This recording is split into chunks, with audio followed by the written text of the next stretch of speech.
Hi, Matt Edmondson here, answering your questions about how to set up and run and do all the amazing things that you want to do with your e-commerce business, right? It's all about e-commerce, answering your questions. And today's question is this: what should I do to make a good Shopify website? Now, great question. What should I do to make a good Shopify website?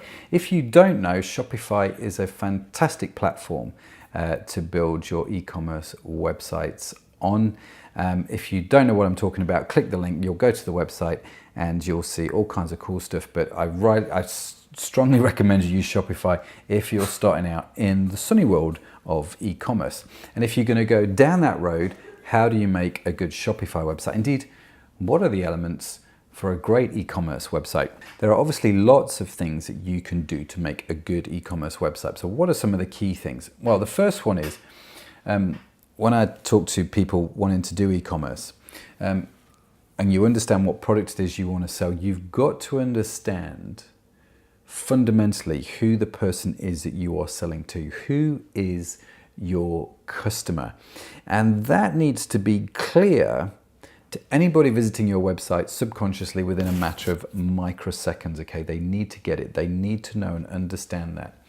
So here's an example of a website called storymeadows.com, Shopify site. And the site, one of the key things I would say about this site is I don't know what it is you sell, and I don't know if I'm even the right customer to sell it to within inside of a few seconds. So I imagine the bounce rate on this is quite high.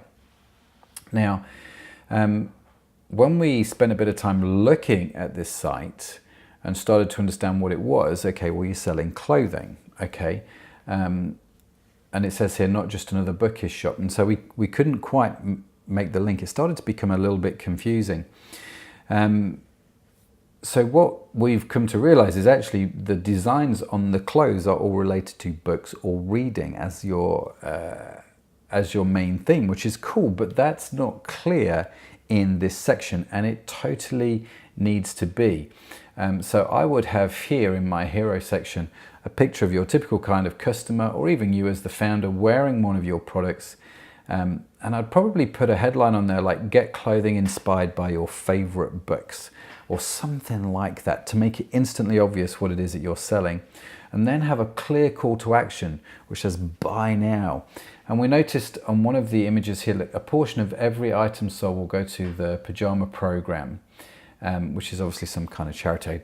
I mean, that was scrolling too quick for me to read it. So again, put that in the hero image, almost like as an on-ramp. Do you know what I mean? Like a portion of every sale made goes to pajama program charity. Click here to find out more. In your hero section, bam, that would make this website instantly draw me in, right? Much clearer, much clearer. So you've got to know your customer, and that's got to be projected on the website, okay? The second thing I'd say is, again, with this website, we don't have a clear call to action. Now, if I look at, we pulled up MAC Cosmetics, right, as an example. Very clear on both fronts. One, they know their customer, and two, they've got a clear call to action, right?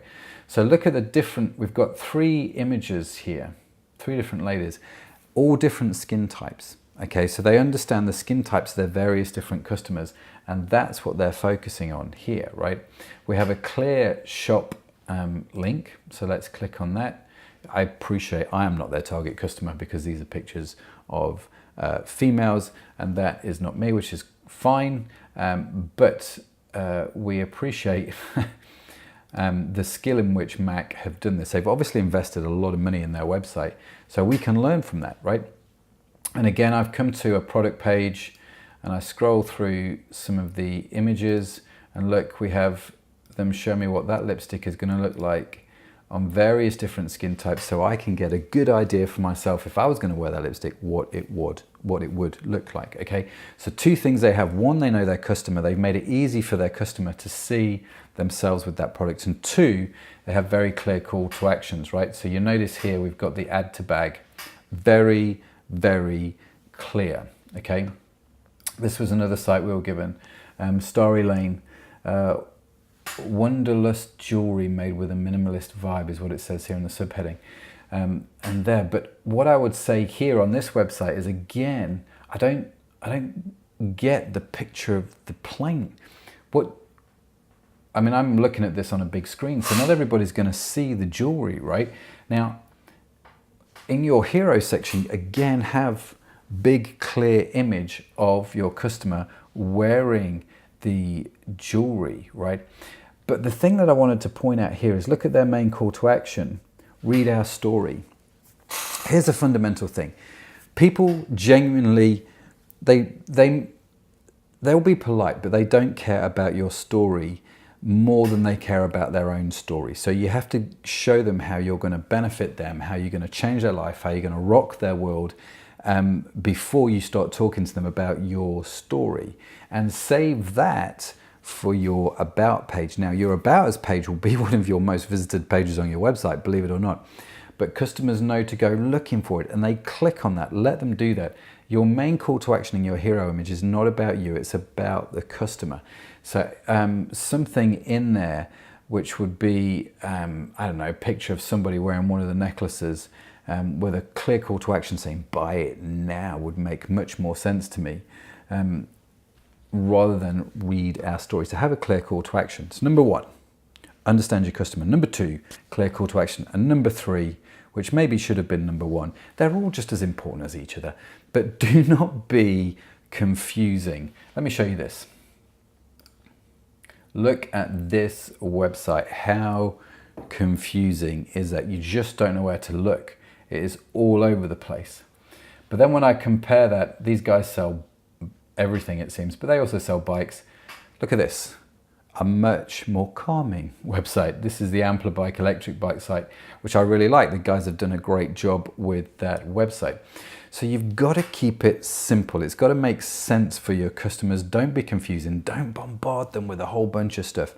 The rule of thumb is, if you go to your prospective customers, show them your website for like 3-4 seconds, and then close the lid on your laptop and say, what's that website about? If they can't answer the question, you've got a big problem. Okay, so with your hero imagery, knowing who your customers are, clear call to action, and keeping it simple and not confusing, they will be able to do that, and it stops, we're hoping, the hefty bounce rate. So hope that makes sense.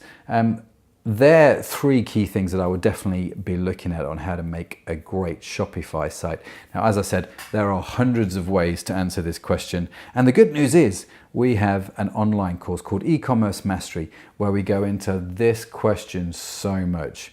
And there's a whole section devoted to how do we build a fantastic e-commerce website. And then there's a whole other section on how we make the website engaging for our customers. So we do get into it in quite a bit of detail. So if that's of interest, click the link. If not, no worries. I hope you've enjoyed the video. Do send through your questions. We love to answer any of your e-commerce questions. It's great fun to do. So yeah, I'll see you in the next video. Have a great day.